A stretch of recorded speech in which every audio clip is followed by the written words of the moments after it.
Magandang araw, ngayon nga po ibigay po natin ang game schedule, result at team standing ngayong August 29, 2025.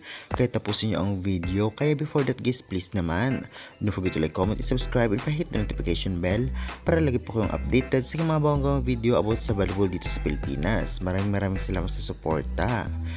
Kaya guys, kayo na may unahin po muna natin ibigay ang game result na naganap kahapon. Narito po. Sa unang laban nga ng Kobe Shinwa University versus Cedar, nanalo po ang Kobe Shinwa sa loob ng 4 sets sa mga scores na 25-7, 25-18, 19-25 at 27-25. Player of the game ay ito nga si Nagisa Komachuda na may 21 points. Samantalang sa second game naman, nanalo ang PLDT kontra sa Sauce Coffee and 4 sets sa mga scores na 24-26, 25-17, 25-17 at 25-14. Player of the game ay si Savi Davidson na may 26 points. Congratulations! Ngayon maibigay po natin ang latest team standing.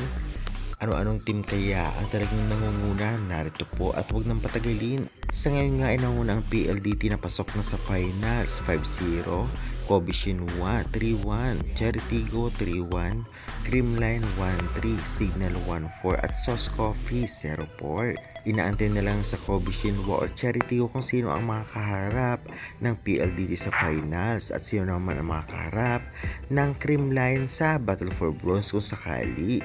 Narito naman po ang talaga namang schedule na magaganap din ngayong August 29, 2025. Narito po ang mga team na talaga namang magsasagupaan. Unang maghaharap nga ito ngang Kobe Shinwa University versus Cheritigo crossover 4 PM, venue Smart Arena Coliseum.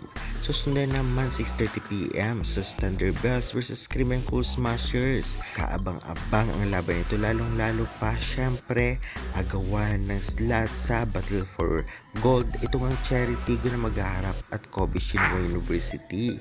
Samantalang magdi-decide naman sa laban ng Sauce Coffee versus Creamline kung ang CCS nga ba ang papasok sa Battle for Bronze.